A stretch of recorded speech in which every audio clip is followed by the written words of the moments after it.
আজি বহুত দিনৰ মূৰত এটা বস্তু পালোঁ। সেই বস্তুটো হৈছে আপোনালোকে দেখিছে চাগে, এই কেছেটকেইখন দেখিছে, এইকেইখন দেখি পিনি গম পাইছে চাগে, এটা টেপ, বহুত পুৰণা এটা টেপ। আৰু এইটো হৈছে অসমৰ এগৰাকী ভাল ছিংগাৰ, তেওঁ দিছেহি। এই বস্তুটো কি হ'ল, তেওঁ বহুত পুৰণা কেছেট এখন আছিলে, এনেকুৱা কেছেট এখন আছিলে, নতুন প্ৰজেক্ট এটাৰ কাৰণে কেছেটখন দৰকাৰ হৈছে কিবা কাৰণে, আৰু সেইকাৰণে এইটো দিলে। আৰু এতিয়া চাওঁ, বস্তুবিলাকো পাবলৈ আজিকালি দিগদাৰ, সেইকাৰণে ক'ৰবাৰ পৰা কিবা কিবি যোৱা টাপলি মাৰি অলপমান বজা কৰি দিছোঁ।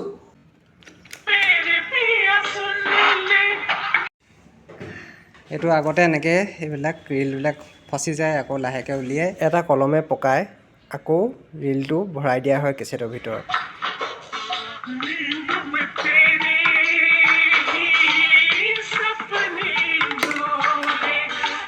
দিয়া হয় বুজিছা। এইবিলাক এনেকুৱা কেছেট মোৰ ওচৰত বহুতখিনি কালেকশ্যন আছে। আপোনালোকে যদি কেতিয়াবা কালেকশ্যন চাওঁ বুলি ভাবে তেন্তে কালেকশ্যনখিনি মই দেখাব পাৰোঁ। এই টেপটো দেখি কাৰ কাৰ পুৰণি কথা মনত পৰিলে কমেণ্ট কৰি জনাব। সেইটো সময়ত টেপত গান শুনা কি কেছেট কি গান চবতকৈ আপোনালোকৰ ফেভাৰিট আছিল সেইটো কমেণ্ট কৰি জনাব। ধন্যবাদ।